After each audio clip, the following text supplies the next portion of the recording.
भूले। चित्रपुर नाम के एक गांव में आनंद अपनी पत्नी के साथ रहा करता था। वो बहुत ही मेहनती था, लेकिन उसे उसकी मेहनत का फल नहीं मिलता था। एक दिन की बात है, बच्चा भूख से तड़प रहा है जी। पर्याप्त दूध भी नहीं मिल रहा उसे। अगर हमारी गाय होती तो कितना अच्छा होता ना जी। हमारी सारी मुसीबतें खत्म हो जाती। जाकर कहीं से गाय खरीद कर ले आइए ना आप। क्या कहा? गाय खरीद कर लानी है? हमारे पास उतने पैसे कहाँ हैं? कमाए हुए सारे पैसे दूध के खर्च में लग रहे हैं। ऊपर से मैं गाय कहाँ से खरीद कर लाऊंगा? आपको लकड़ी काटने के अलावा और कुछ नहीं आता क्या? जाकर मजदूरी करिए कहीं पर, उससे तो ज्यादा ही पैसे मिलेंगे। हमें मजदूरी देने वाला इस गांव में कोई भी नहीं है, लेकिन आजकल कोई खरीद ही नहीं रहा। बस एक दो आदमी ही खरीद रहे हैं। पैसे कमाए हुए सारे पैसे हमारी गुजारिश में कम हो रहे हैं। हमें कुछ भी करके कमाने ही पड़ेंगे। तब तो एक ही रास्ता बचता है हमारे पास। मैं बच्चों को अपने साथ लेकर मायके जा रही हूँ। वहीं पर उनका पेट भर सकूंगी मैं अच्छे से। जब आप अच्छे से कमाने लग जाओ तब हमारे साथ रहना। अगर तुम ऐसे गई तो सब लोग मुझे दोष देंगे ना। आप इसकी चिंता मत कीजिए। अभी हमें बच्चों का अच्छे से पालन पोषण करना है। देखना जल्द ही आपको अच्छी नौकरी मिलेगी। ठीक है, जैसा तुम चाहो। मुझे एक अच्छी सी नौकरी मिलने के बाद हम दोनों खुद का घर ले लेंगे। इसके बाद आनंद अपनी पत्नी को मायके छोड़कर काम की तलाश में लग जाता है, लेकिन कोई भी उसे काम नहीं देता। कुछ तो करना ही पड़ेगा। जंगल में पेड़ काट के उस तरफ के गांव में जाकर बेच दूंगा। कोई ना कोई तो खरीदेगा। ऐसी हालत तो दुश्मन की भी नहीं होनी चाहिए। मैं कब अमीर बनूंगा ये मुझे नहीं पता। मुझे अपनी बीवी और बच्चों की सुख और शांति रखने का मौका कब मिलेगा नहीं पता। आखिर ऐसा कब तक चलता रहेगा? इसके बाद वो जंगल जाकर लकड़ी काटने लग जाता है। देखो, इस कागज पे लिखे हुए रास्ते के बारे में तुम्हें कुछ पता है क्या? जहाँ तक मालूम है वहीं तक बता दो हमें। यहाँ तो पूरा घना जंगल दिख रहा है। यहाँ से कहाँ जाना है हमें पता नहीं चल रहा है। जरा देखकर बताना अगर समझ में आए तो। मुझे तो यह जंगल पूरा पता है, मगर कागज में लिखी हुई रेखाएं थोड़ी अस्त व्यस्त लग रही है। हाँ, यहाँ से आप थोड़ी ही दूर जाएंगे तो वहाँ पे एक पहाड़ दिखाई देगा। मुझे लगता है कि वहाँ से आप लोगों को उत्तर दिशा में जाना चाहिए। कोठी, एक बार इधर आना। देखा तुमने, वो भी हमारे जैसा बलवान है। हमारा लक्ष्य साधने के लिए ये भी हमारी सहायता कर सकता है। ऊपर से इसको यहाँ के सारे रास्ते भी अच्छी तरह पता है। देखो, बात यह है कि हम कहाँ पर जा रहे हैं। किसी तीसरे को इसके बारे में बिल्कुल भी पता नहीं चलना चाहिए, समझे? सब लोगों को पूछते जाने से अच्छा है इसको ही हमारे साथ ले चले। ये हमारे साथ में बहुत काम आएगा। काम पूरा होने के बाद इसका क्या करना है वो काम के बाद ही सोचेंगे। नहीं नहीं नहीं, ये बात किसी तीसरे आदमी को पता चले मुझे पसंद नहीं। चलो चलो। इसके बाद वो लोग वहाँ से चले जाते हैं। ये लोग कौन है? इनको पहले तो मैंने कभी नहीं देखा है। उन लोगों के हाथ में जो पत्र वो बहुत पुराना लग रहा था। इनके हाथ में जो पत्र था उसमें मैंने देखा कि अंत में एक हीरा दिखाई दे रहा है। यानी कि ये लोग कुछ तो अनमोल चीज को ढूंढ रहे हैं यहाँ पे। इस तरह सारी लकड़ी काटकर उन्हें एक रस्सी से बांधकर अपने सिर पर रखकर चलने लगता है। ये क्या है? इतनी भारी बारिश हो रही है। दिखने में तो बहुत बढ़िया सा मौसम लग रहा था। उस बड़े पेड़ के नीचे ठहरूंगा। अरे अचानक बारिश तो रास्ते का रुकावट बन गई है। आगे का रास्ता साफ नजर भी नहीं आ रहा है मुझे। हमें कुछ देर के लिए कहीं रुक जाना चाहिए। इतनी बारिश में आगे जाना नामुमकिन हो रहा है हमारे लिए। वहाँ देखो, एक बड़ा सा पेड़ मुझे नजर आ रहा है। उसके नीचे ठहरते हैं। चलो जल्दी चलो। इस तरह वो लोग जाकर एक पेड़ के नीचे रुकते हैं। अरे कोटी, उस कागज को ठीक से रखा है ना? बारिश भी तेज होती जा रही है। देखो कि भीग न जाए। बाप रे, मैं तो उस बात को भूल ही गया था। अरे रे रे रे, ये कागज तो पूरी तरह से भीग गया है। नक्शा भी नजर नहीं आ रहा है। आखिर ये कैसे हो गया भाई? हमेशा सतर्क रहना चाहिए ना। ऐसा कैसे हो सकता है? इस आधे हिस्से का रास्ता कुछ भी समझ में नहीं आ रहा है मुझे तो। हमारे आगे जाने का पूरा रास्ता उस दूसरे वाले आधे भाग में था। अब हम आगे कैसे जा सकते हैं? उस लकड़ी काटने वाले से बात करते करते मैंने इस नक्शे को ऊपर की जेब में रख दिया था। गलती से भूल हो गई। इस बारिश की वजह से नक्शा पूरी तरह भीग गया है। अब हम क्या करेंगे? ठीक है, आगे जाने के बाद एक पहाड़ आएगा। उसने तो ऐसा ही कहा था, और कहा था कि उत्तरी दिशा में जाना है। उत्तरी दिशा में ही जाएंगे, मगर वहाँ से आगे कैसे जाएंगे? सब कुछ उसी में था। हम कुछ भी अनुमान नहीं लगा सकते। तुमने ये क्या कर दिया? कितने मीलों से चल के यहाँ तक पहुँचे। तुम्हारी लापरवाही से पूरी की पूरी मेहनत मिट्टी में मिल गई। रास्ता ठीक से मालूम न होते हुए आगे जाना बहुत मुश्किल है। अब हमें वापस जाना पड़ेगा। चलो। वापस जाना ही पड़ेगा क्या? इस बारिश ने क्या कर दिया आज? ख्वाब था कि एक ही मार में करोड़पति बन जाऊंगा। इस तरह कुछ समय के बाद बारिश रुक जाती है। ये अच्छा हुआ, बारिश रुक गई। अब शाम ढल गई, अंधेरा होने वाला है। मुझे वापस जाना चाहिए क्या? या फिर जंगल के उस पार के गांव में जाना चाहिए। घर में मेरे लिए राह देखने वाला कोई भी नहीं है। जंगल के उस पार के गांव में जाता हूँ। इस जंगल को पार करने के लिए मुझे बहुत दूर तक जाना पड़ेगा। मुझे पता है थोड़ी दूर चलने के बाद मैं थक जाऊंगा, वहाँ पे रुक के आराम कर लूंगा। इस तरह आनंद अपना सफर जारी रखता है। कुछ देर के बाद गंगा, बहुत भूख लग रही है मुझे, कहीं पर रुक कर रोटी खाएंगे हम लोग? मुझे भी बहुत भूख लग रही है, लेकिन हमारे पास सिर्फ 5 ही रोटी बची, दोनों के लिए काफी होगी। हाँ हाँ, आधा आधा बांट लेंगे ना। चलो यहाँ पर रुकते हैं, ऊपर से शाम भी हो गई है, थोड़ी आग जला लेते हैं हम लोग। वो लोग वहाँ पर बैठकर खाना खाने लगते हैं। तभी आनंद वहाँ पर आता है। देखो तो, कोई हमारी तरफ आ रहा है। हाँ, वो तो दोपहर में हमको मिला था, वही लड़का है, यहीं पे आ रहा है। उसका घर कहाँ पे पता करके आज रात को हम उसके घर में ही आराम कर सकते हैं, सुबह चले जाएंगे। ए बाबू, इधर आ। ये क्या, आप लोग तो अभी तक यहीं पर है? अब तक तो बहुत दूर चले जाना चाहिए था। वो सब एक बड़ी कहानी है। कुछ खाए पिए हो कि नहीं, या घर जाकर खाओगे? कुछ भी नहीं खाया मैंने, मेरा घर यहाँ पे नहीं है। मैं तो जंगल के उस पार के गांव में लकड़ी बेचने के लिए जा रहा था। क्या इतनी दूर सफर करके गांव में लकड़ी बेचते हो? लेकिन तुम तुम्हारे गांव में बेच सकते हो ना, इतनी दूर क्यों आते हो? हमारे गांव में कोई भी मेरे पास से लकड़ी नहीं खरीद रहे हैं। उनके घरों में काम करने वाले आदमी कोई लकड़ी दे रहे हैं वो, बस इसीलिए मैं दूसरे गांव में जा रहा हूँ। ओ, बहुत जोर से भूख लगी होगी ना, ये लो, चलो रोटी खा लो। हम लोग तो ये समझ रहे थे कि तुम्हारा घर नजदीक में ही होगा, रात को तुम्हारे घर में आराम करके सुबह जल्दी निकल जाते। अभी मेरे घर जाएंगे तो जाते जाते सुबह हो जाएगी। इससे अच्छा यही है यहीं पर कोई अच्छी सी जगह ढूंढकर यहाँ रात बिता लेते हैं। वो तो ठीक है, लेकिन आप लोग जा कहाँ रहे हैं? ये हम तुम्हें नहीं बोल सकते, तुम भी यहीं सो जाना हमारे साथ। सुबह तुम अपने रास्ते और हम अपने रास्ते। अगर आप लोग नहीं बताएंगे तो मैं समझ सकता हूँ, लेकिन आप लोगों ने जब मुझे ये नक्शा दिखाया था उसके हिसाब से तो आप कुछ अनमोल चीज़ ढूंढने के लिए जा रहे हैं ना।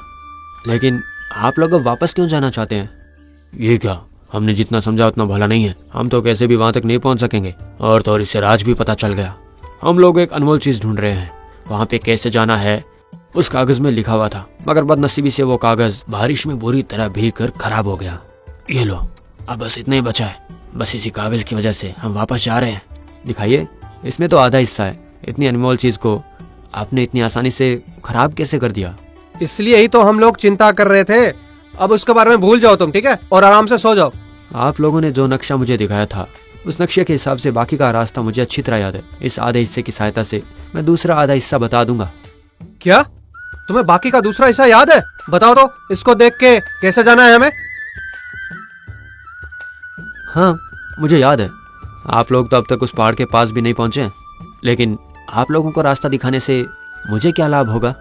मैं क्यों आप लोगों को रास्ता दिखाऊं? देखा तुमने, मैंने कहा था ना ये लड़का नादान नहीं है। ठीक है, अगर तुम हम दोनों को उस खजाने तक पहुंचा दोगे, हम लोग उस खजाने में से तुम्हें भी कुछ हिस्सा दे देंगे। हाँ हाँ, जरूर, तुम्हें भी कुछ हिस्सा दे देंगे हम लोग। पहले वहाँ पे पहुँचना कैसे है ये बताओ हमें। मैं पहले से ही आप लोगों को यहाँ से नहीं बता पाऊंगा, मैं भी आप दोनों के साथ चलूंगा। कोई बात नहीं है, तुम मेरे साथ मेरे घोड़े पे आ सकते हो। हाँ, कोई बात नहीं, तुम मेरे साथ मेरे घोड़े पे आ जाना। उसकी अगली सुबह वो लोग आनंद को साथ लेकर उसके बताए हुए रास्ते से चलने लगते हैं। इस तरह कुछ दूर जाने के बाद वो लोग आनंद के लिए एक घोड़ा लेते हैं और तीनों एक एक घोड़े पर बैठकर निकल जाते हैं। घोड़े बहुत थक गए हैं। ये कोई गांव लग रहा है मुझे। यहाँ पे रुककर घोड़ों को कुछ खिला पिला देते हैं कि नहीं? हमें भी बहुत भूख लग रही है, कहीं पे रोटी मिलेगी तो वो भी खा लेंगे बैठकर। आनंद, तुम हमें सही रास्ते पे लेकर जा रहे हो ना? तुम पर भरोसा करके इतनी दूर आए। अगर हम इस नक्शे के हिसाब से देखें तो अब हमें और एक दिन सफर करना पड़ेगा। तुम्हारी याददाश्त तो बहुत तेज है। ठीक है, मैं जाके हमारे घोड़ों के लिए कुछ खाने के लिए और पानी लेके आता हूँ। गंगा वापस आकर, हाँ, गांव वाले बोल रहे थे यहाँ नजदीक ही एक अच्छी सी सराय है, आज रात को हम वहीं पे आराम करेंगे। घोड़ों को भी वहाँ पे पानी मिल जाएगा। देखो आनंद, वहाँ पर अगर कोई भी पूछे कि हम कौन है, कहाँ जा रहे हैं, क्या कर रहे हैं, किसी को कुछ भी पता नहीं लगना चाहिए। आप लोग मुझ पे भरोसा कर सकते हैं। मेरी तरफ से आप लोगों को कोई भी नुकसान या आपत्ति नहीं होगी।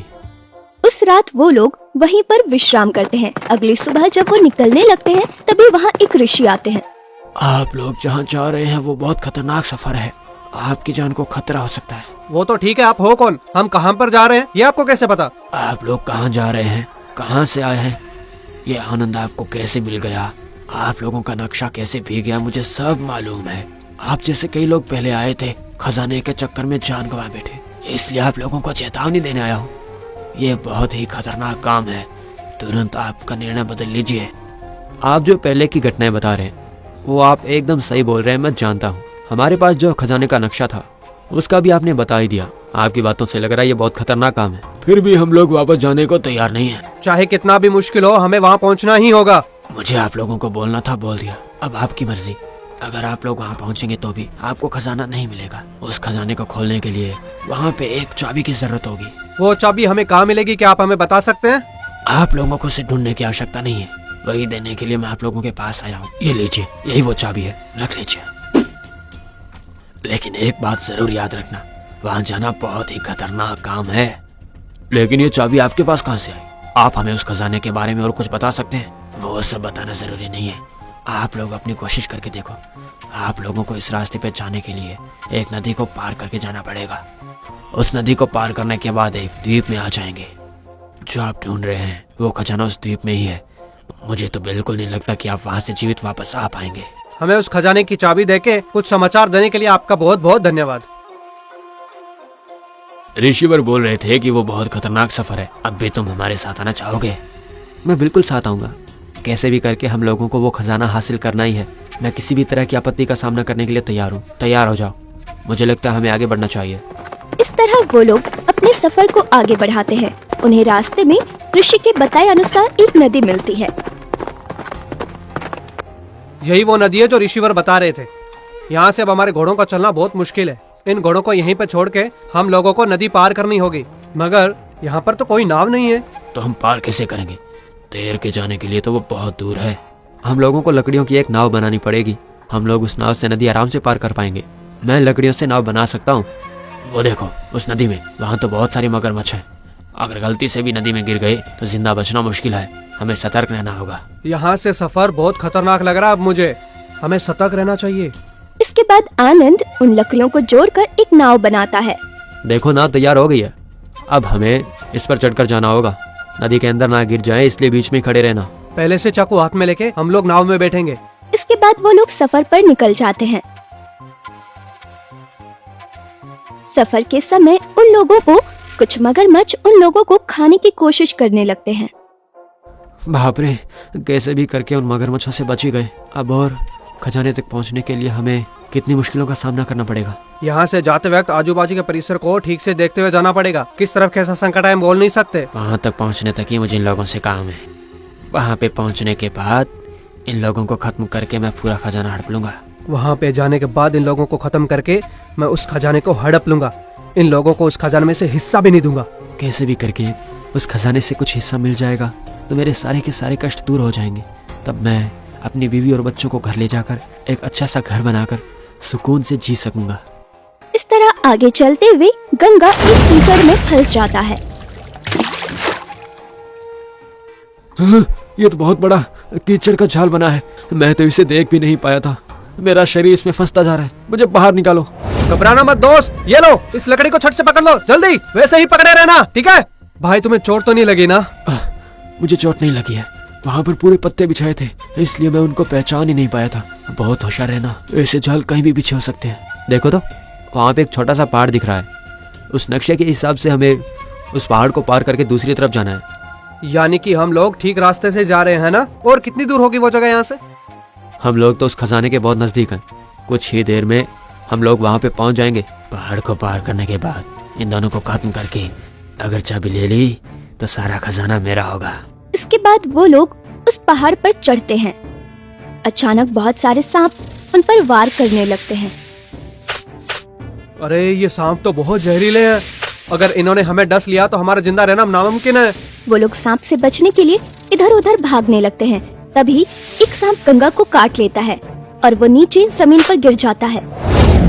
हे भगवान! अरे दोस्त, गंगा अब नहीं चल पाएगा। दोनों उसे उठा के लेके जाते हैं। आनंद तुम मत रुकना, अब तो हम लोग गंगा से हाथ धो चुके हैं। अगर हम लोग यहीं रुके तो ये जहरीले सांप हम पर भी हमला करेंगे। जल्दी से यहाँ से बचकर निकलना पड़ेगा। इस तरह गंगा सांप के डसने से वहीं पर मर जाता है। वो दोनों किसी तरह उस पहाड़ से नीचे उतरते हैं।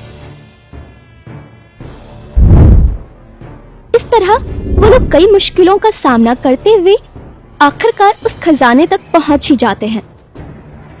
हे भगवान, आखिरकार हम लोग उस खजाने तक पहुंच ही गए। मगर गंगा का इस तरह से मरना मेरे मन को बहुत ठेस पहुंची है। हाँ, मुझे भी थोड़ा दुख हो रहा है, मगर हम लोग इस स्थिति में क्या ही कर सकते हैं। चिंता करके कोई फायदा नहीं है।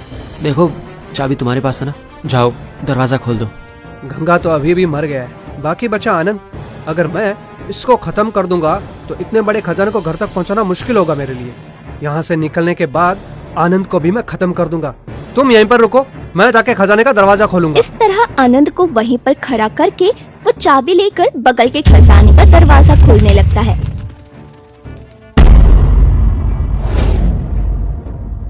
जैसे ही वो अंदर जाता है, कुछ जहरीले तीर आकर उसके बदन में घुस जाते हैं और कोटी भी वहीं पर मर जाता है। उसके बाद आनंद, ये क्या, ये भी आंखों के सामने मर गया। लेकिन इतने सारे खजानों को देख के बहुत ही सुकून मिल रहा है। अब तो ये सारा का सारा खजाना मेरा है। इस खजाने को हासिल करने के लिए कोटी और गंगा ने मेरी बहुत सहायता की है, इसलिए उन लोगों के घर का पता लगा के उनके परिवारों को भी इसमें से कुछ हिस्सा देना पड़ेगा मुझे। इस तरह आनंद उस पूरे खजाने को अपने घर लेकर जाता है। उनमें से कुछ हिस्सा कोटी और गंगा के परिवार को देकर बाकी की संपत्ति से अपनी बीवी और बच्चों के साथ वो बड़े ही आनंद के साथ जीवन यापन करने लगता है।